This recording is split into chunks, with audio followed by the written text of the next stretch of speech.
আজকে আমি আলোচনা করব শুভ রাম নবমী সম্বন্ধে। চৈত্র মাসের শুক্লপক্ষের যে নবমী তিথিতে ভগবান রামচন্দ্র এই জগতে আবির্ভূত হয়ে জগৎবাসীকে কি কৃপা করেছিলেন সেই কৃপার কথা আপনাদেরকে বলবো। বাড়িতে কিভাবে রাম নবমী পালন করবেন সেটা আপনাদেরকে আমি বলার চেষ্টা করব। এবারে রামনবমী পড়েছে খুব সুন্দর দিন, 12ই চৈত্র 27শে মার্চ শুক্রবার। রামনবমী 12টা পর্যন্ত শুধু উপবাস থাকবেন, তাহলেই পালন হয়ে গেল। তাই আমরা প্রথমে রামচন্দ্র ভগবানের প্রণাম নিবেদন করে আমরা আরম্ভ করব রামনবমী কিভাবে করবেন। রামায় রামচন্দ্রায় রামভদ্রায় মেধসে রঘুনাথায় নাথায় সীতায় পতয়ে নমঃ। রামায় রামচন্দ্রায় রামভদ্রায় মেধসে রঘুনাথায় নাথায় শ্রী সীতায় পতয়ে নমঃ।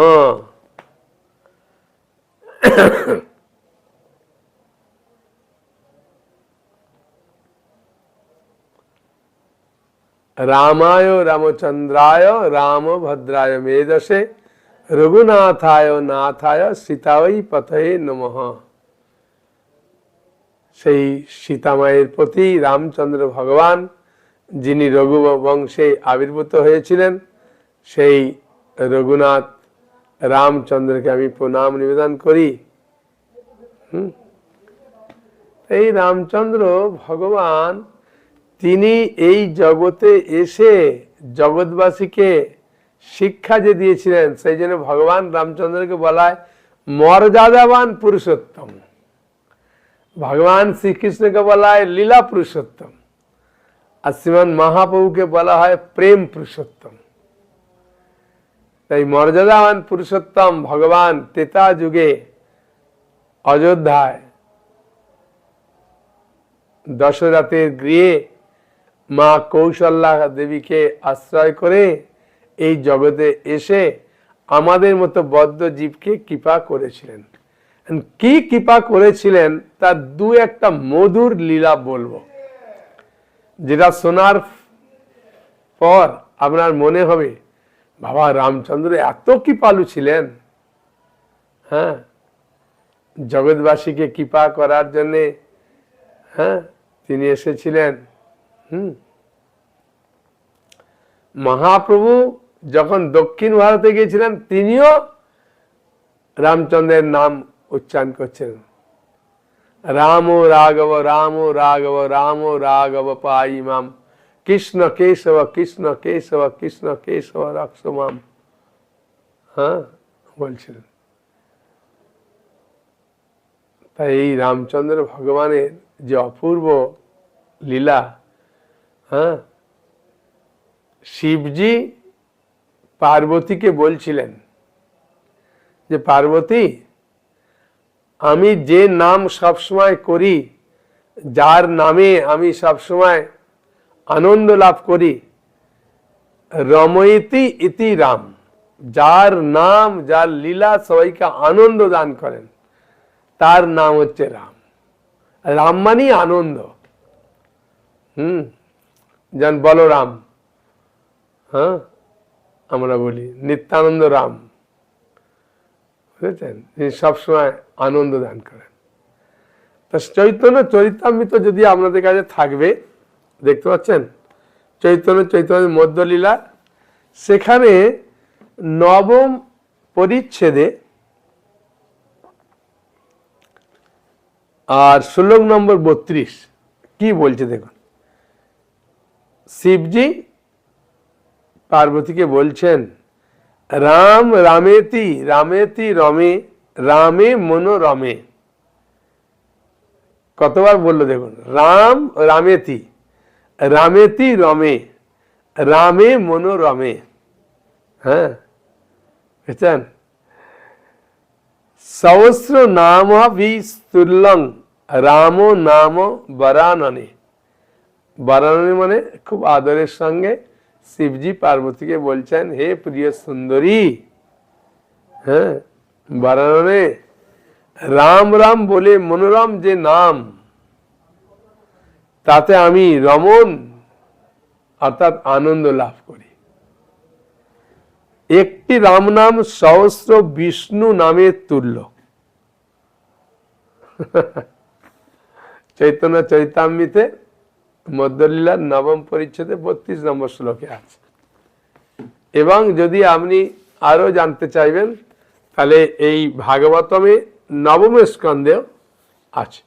মানে রাম নাম, রামের রাজত্বকাল, যা কিছু আপনি জানতে চাইবেন তাহলে আপনাকে ভাগবতম পড়তে হবে।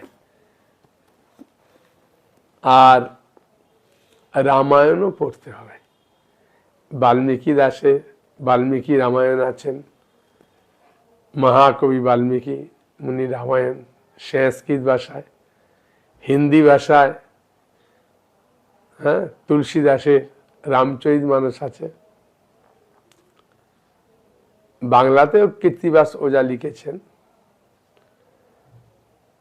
সেই জন্য রামায়ণ সম্বন্ধে যদি আপনি পড়বেন ভগবান রামচন্দ্রকে জানতে পারবেন।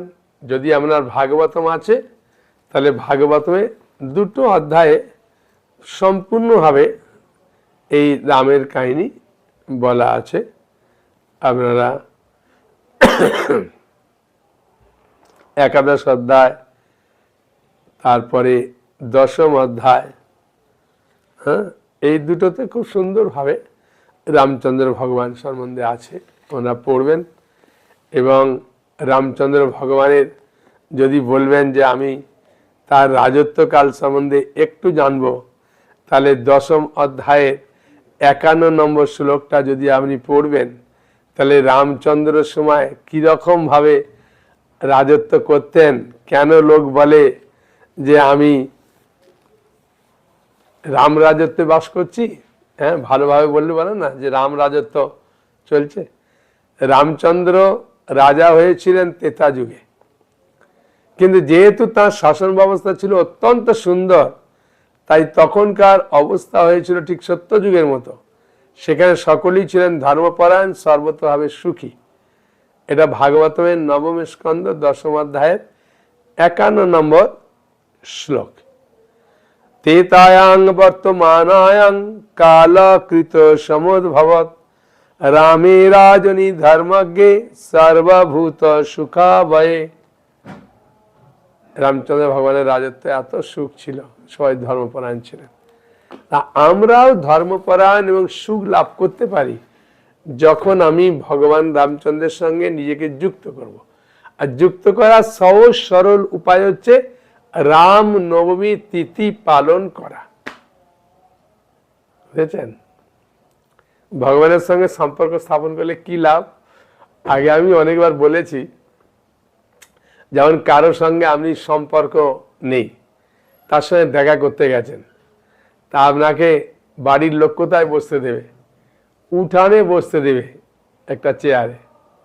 যদি একটু সম্পর্ক থাকে তাহলে বাড়ির লোক আপনাকে বারান্দায় বসতে দেবে, 1 গ্লাস ঠান্ডা জল দেবে। আর যদি খুব ভালো সম্পর্ক থাকে তাহলে বাড়ির ভেতরে খাটে বসাবে, মিষ্টি জল দেবে। এই রামনবমী করার মাধ্যমে ভগবানের সঙ্গে সম্পর্কটা খুব গাঢ় হয়।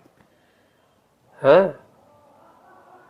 আর হরে কৃষ্ণ কৃষ্ণ কৃষ্ণ হরে হরে, হরে রাম রাম রাম হরে হরে, ভগবান রামচন্দ্রের নাম উচ্চারণ হয়ে যাচ্ছে। হ্যাঁ, তাই জন্য আপনি আনন্দ পাবেন, কোনো অসুবিধে নেই। হ্যাঁ, হরে কৃষ্ণ মহামন্ত্রে কীর্তন করতে করতে করবেন। তা একটা দুটো মধুর লীলা না বললে মনটাও আমার আনন্দ পাচ্ছে না।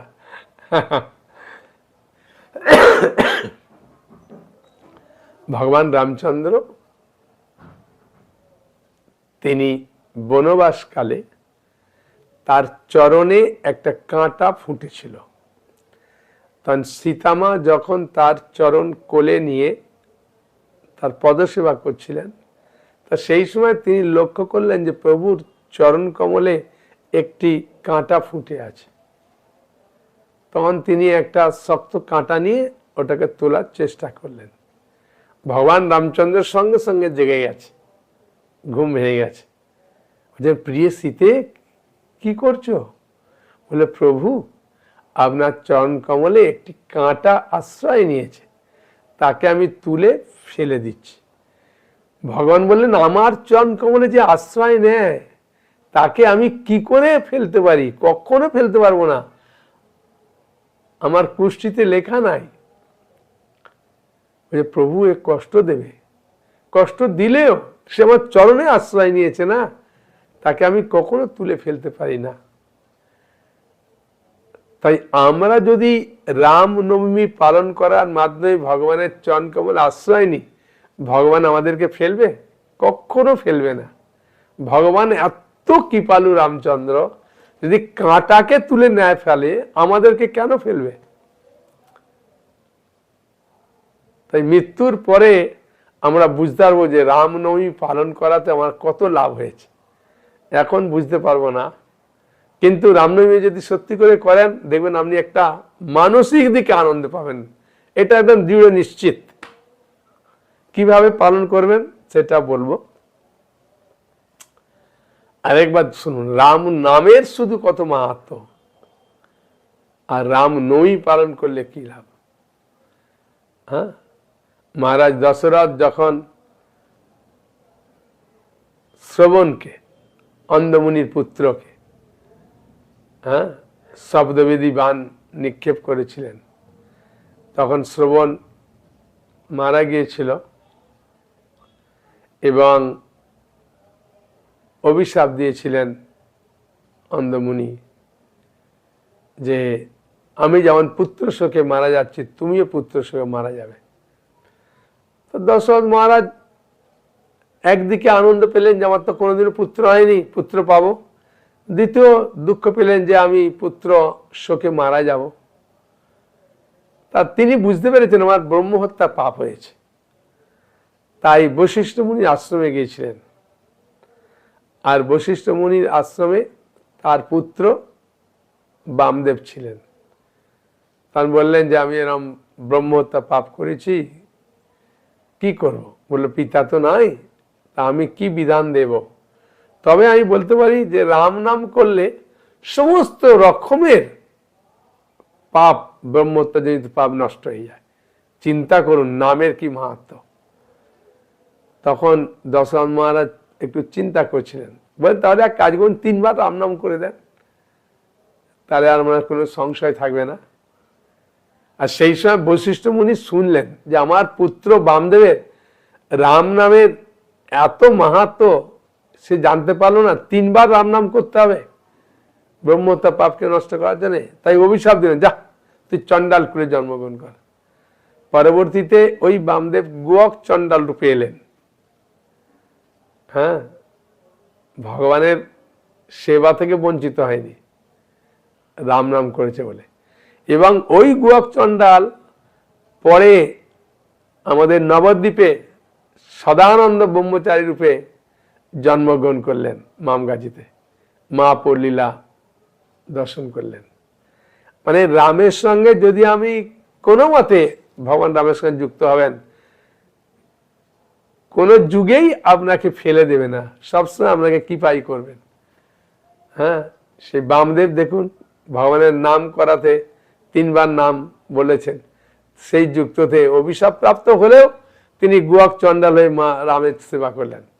আবার মহাপ্রভু রূপে যখন জন্মগ্রহণ করলেন রামচন্দ্র, তখনও সদানন্দ ব্রহ্মচারী রূপে জন্মগ্রহণ করলেন। মানে নামের কত মাহাত্ম্য। আর রাম নবমী যদি পালন করি, আর ওই দিন যদি হরে কৃষ্ণ মহামন্ত্রে কীর্তন করি, তাহলে তার কথাই নেই। বুঝেছেন? এখন প্রশ্ন আসছে যে আপনি কিভাবে পালন করবেন।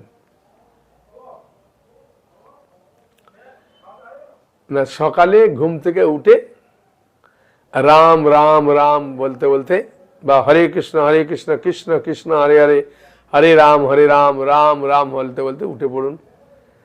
হ্যাঁ, তার আগের দিন নিরামিষ খাবেন, আর রাম নবমীর দিন আপনি নিরামিষ খান, তারপরের দিন আবার একাদশী আছে, এই কদিন না খেলেই ভালো, তা তো উত্তম হয়ে গেল আমরা। আর সকালে ভোরে 4টের সময় উঠে পড়ুন, উঠে হরে কৃষ্ণ বলতে বলতে উঠুন, উঠে গঙ্গা গঙ্গা বলে স্নান করুন। স্নান করার পরে যদি ভগবান রামচন্দ্রের কোনো ছবি বা কিছু থাকে, বা আমাদের ভাগবতম আছে, ভাগবতমে প্রথমে দেখুন, হ্যাঁ ছবি আছে, তার চরণে পুষ্প নিবেদন করলেন, ধূপ দিলেন, দীপ দিলেন, আর হরিনাম করলেন। তারপর 12টা পর্যন্ত খালি উপবাস থাকবেন।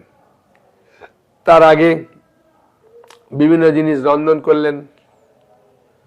হ্যাঁ, কোনো জায়গায় একাদশীর প্রসাদ, মানে একাদশীর জন্য রান্না করে ভগবানকে ভোগ নিবেদন করে, কোথাও কোথাও অন্ন ডাল সবজি, যেমন আপনার বাড়িতে সামর্থ্য, যেমন আমাদের মায়াপুরে অন্ন ডাল সবজি অন্যান্য আয়োজন হয়, আপনি করতে পারেন। আবার কেউ কেউ ফলও খায়, হ্যাঁ, একাদশীর যে প্রসাদ সেটাও গ্রহণ করে, কোনো অসুবিধা নেই। আপনার যেটা সুবিধে সেটা করুন, কোনো অসুবিধা নেই। এটাতে কোনো নেই যে ও মন্দির এত এরম করে, এই মন্দির এরম করছে কেন, এরম নয়। হ্যাঁ, আপনার ওটাতে কোনো ব্যাপার হবে না, আপনার যেটা ভালো লাগবে সেটা করবেন, ঠিক আছে, কোনো অসুবিধা নেই। তা পঞ্চামৃত বা পঞ্চগব্য দিয়ে, হ্যাঁ, ভগবান রামচন্দ্রের অভিষেক করুন। হ্যাঁ, রামচন্দ্র ভগবানের যদি ক্যালেন্ডার থাকে বা ছবি থাকে বা আলেখ্য থাকে, তাহলে সেটা রেখে আর তার পাশে পাত্র রেখে উপর থেকে আপনি পঞ্চগব্য দিয়ে, আমার দুধ, দই, ঘি, হ্যাঁ, গোচনা গোমূত্র দিয়ে করতে পারেন, পঞ্চামৃত দিয়েও করতে পারেন। হ্যাঁ, দুধ, দই, ঘি, মিজরির জল আর মধু দিয়ে, যেমন, মানে এমন নয় যে অনেক দিতে হবে, আপনার বাড়িতে যেমন আছে অল্প অল্প দিলেও হবে। ভগবান সব জানেন, কোনো চিন্তা নেই। হ্যাঁ, বুঝেছেন, আমাদের মায়াপুরে অনেক করে, অনেক ভক্ত চরণামৃত পায় না। হ্যাঁ, আপনার বাড়িতে কজন পাবে, সে অল্প দিয়ে করলে হবে, কোনো অসুবিধা নেই। আর যে চরণামৃত যতটা পেলেন পেলেন, না যেটা পাবেন না সেটা জলে অর্পণ করতে পারেন। তা দেওয়ার পরে তারপরে আপনি যে রন্ধন করেছেন ভোগ লাগাবেন। ভোগ লাগানোর পরে মন্ত্র বলবেন। হ্যাঁ, স্ক্রিনে লেখা আছে দেখবেন, ওই মন্ত্র বলে, হ্যাঁ, রামায় রামভদ্রায় রামচন্দ্রায় মেধসে রঘুনাথায় নাথায় সীতাই পতয়ে নমঃ, এই মন্ত্র বলে করতে পারেন।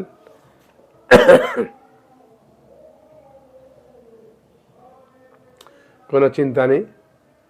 হ্যাঁ,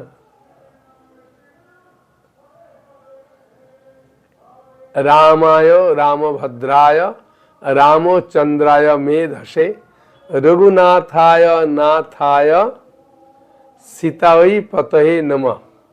হাত জোর করে সুন্দরভাবে প্রণাম মন্ত্র বলবেন।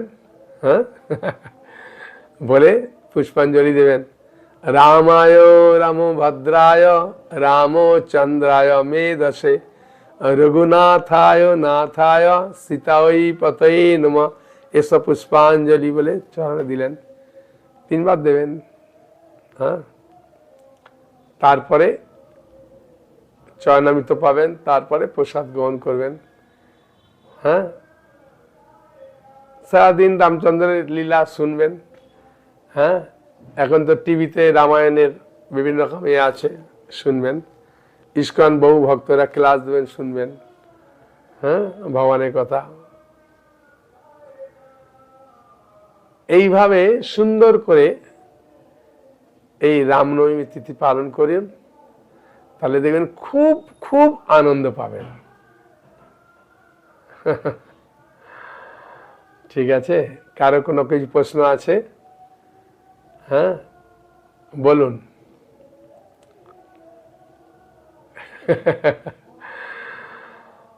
ওনার প্রশ্ন উনাকে কেউ করেছিলেন যে ভগবান রামচন্দ্র তার নিজ পত্নীকে রক্ষা করতে পারেননি, তাহলে আমাদেরকে কি করে রক্ষা করবে, কি করে বিশ্বাস করব? আরে বাবা, ভগবানের লীলা অনন্ত, অসীম। হ্যাঁ, আমি আগেও বলেছিলাম যে কৃষ্ণচন্দ্র ভগবান তার ভাইদের রক্ষা করতে পারলো না, মা বাবাকে জেলে দিল, তার একমাত্র ভাগনাকে রক্ষা করতে পারলো না, কি করে ভগবান হলো? না, যখন কেউ কোনো অভিশাপ দেয় বা আশীর্বাদ দেয়, ভগবান এটাকে খণ্ডন করেন না। তাই ভগবান রামচন্দ্রকে অভিশাপ দিয়েছিলেন এক মুনি, আর নারদ মুনিও দিয়েছিলেন। তার পিছনে অনেক কারণ আছে। হ্যাঁ, একবার নারদ মুনি ভগবানকে বলেছিলেন যে ভগবান, আমি মায়াকে জয় করেছি। হ্যাঁ, ভগবান তখন একটু মুচকে হাসলেন। তখন নারদ তো বিভিন্ন জায়গায় ঘোরে, এক রাজার মেয়েকে আশীর্বাদ করতে গেছে। আশীর্বাদ করতে গিয়ে নারদ মুনি চিন্তা করে, এত সুন্দর নারী আমি বিয়ে করব। তখন প্রভুকে এসে বললেন, প্রভু আপনার মতো আমাকে শরীর দেন। তো ভগবান শরীর দিয়েছে, মুখটা বাঁদরের মতো করে দিয়েছে। আর নারদের কাছে গিয়ে ওই মেয়ে এরকম একটু মুখটা একটু মানে খারাপ মনোভাব করেছে। তো হওয়ার পরে উনি দেখছেন যে আরে আমার মুখটা তো বাঁদরের মতো করে দিয়েছে। তারপরে দেখছেন যে প্রভু তাকে বিয়ে করেছেন। অ্যাকচুয়ালি ও লক্ষ্মী দেবী ছিলেন, সেজন্য প্রভু তাকে গ্রহণ করেছেন। তা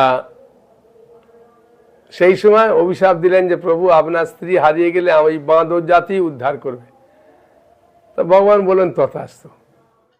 আরেকটা কারণ কি না, যখন নৃসিংহদেব রূপে আবির্ভূত হলেন, হওয়ার পরে তারপর এমন নৃসিংহদেব চিৎকার করেছেন, এক মুনির স্ত্রীর গর্ভপাত হয়েছিল, তিনি অভিশাপ দিলেন যে আমার স্ত্রী যে কষ্ট পাচ্ছে, আপনি আমার স্ত্রীকে হারিয়ে কষ্ট পাবেন। ভগবান বলল তথাস্তু। সেই জন্যে ভগবানের এইসব লীলা আমাদের পক্ষে বোঝা মানে সহজ নয়। সেই জন্য ভগবানের যে কোনো লীলা আমরা অনুকূলভাবে গ্রহণ করবো, প্রতিকূলভাবে নয়। ঠিক আছে, আর কোনো প্রশ্ন আছে? হ্যাঁ, রামনবমী আপনার বাড়িতে সবাই মিলে করলে ভালো, যদি না করে আপনি করবেন আর কি। এ তো সবসময় এরকমই চলে, এ করে তো ও করে না, ও মানে তো ও মানে না, কি করবেন? সংসার তো এইভাবেই চালাতে হয় আর কি। বলুন।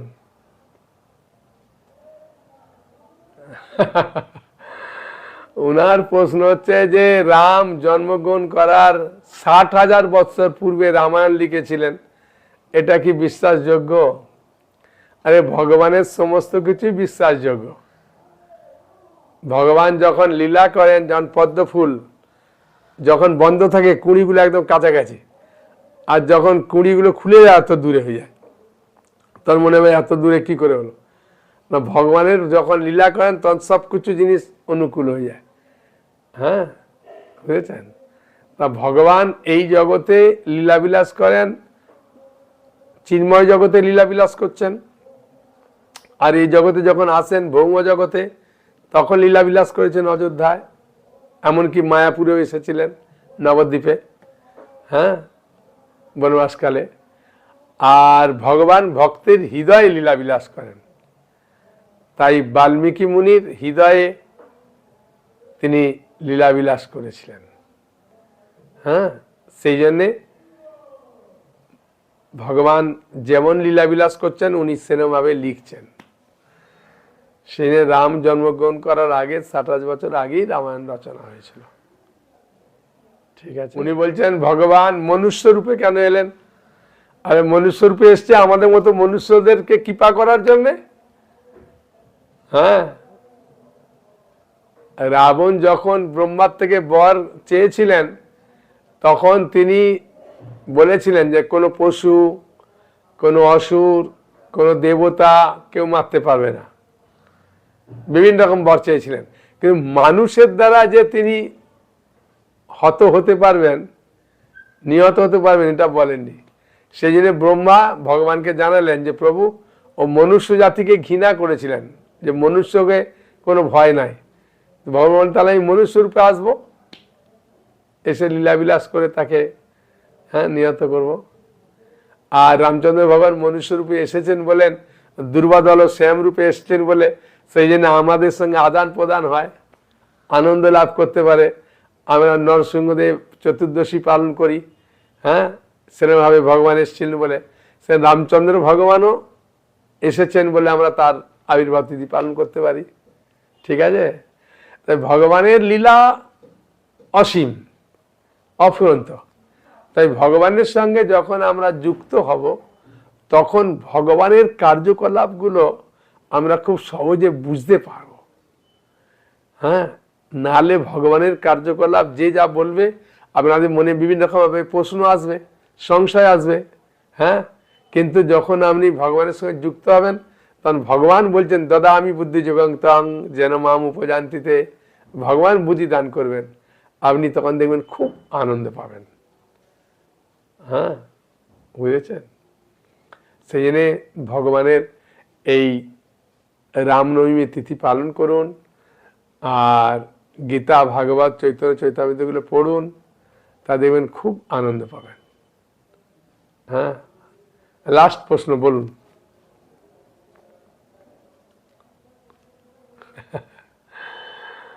উনি বলছেন যে আমার রাম নামে যত আনন্দ পাই, তার থেকে বেশি কৃষ্ণ নামে আনন্দ পাই। আমি এটা অনেক সময় স্বাভাবিক, এমন নয়। যে মুরারিগুপ্তকে মহাপ্রভু জিজ্ঞাসা করলেন, মুরারিগুপ্ত বললেন আমি রাম নামে যে আনন্দ পাই, কৃষ্ণ নামে পাই না। সেরকম ভাবে এর সুন্দর উত্তর আছে। বুঝেছেন? কি উত্তর?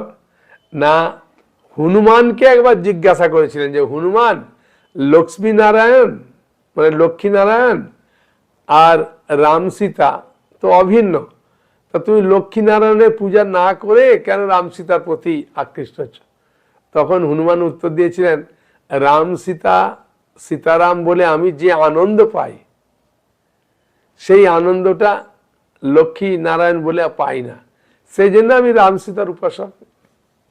তখন সবাই খুশি হয়েছিলেন। তা আমরাও এটা উত্তর দিতে পারি। বুঝেছেন? সেই জন্যে আমরা ভগবানের অনন্ত রূপ, অনন্ত অবতার, আমাদের কাছে যেগুলো সুযোগ আসে সেগুলো পালন করলে আমাদের ভালো।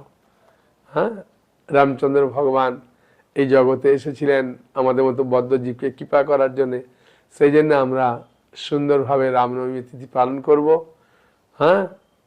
ভগবানের সেবা করার চেষ্টা করব, ভগবানের গুণগান করার চেষ্টা করব, তাহলে আমাদের হৃদয় নির্মল পবিত্র হবে এবং খুব সুন্দরভাবে রামনবমী পালন করতে পারবো। হরে কৃষ্ণ কৃষ্ণ কৃষ্ণ হরে হরে, হরে রাম রাম রাম হরে হরে। হরি বল। সকলে ভালো থাকুন, আনন্দে থাকুন। হরি বল।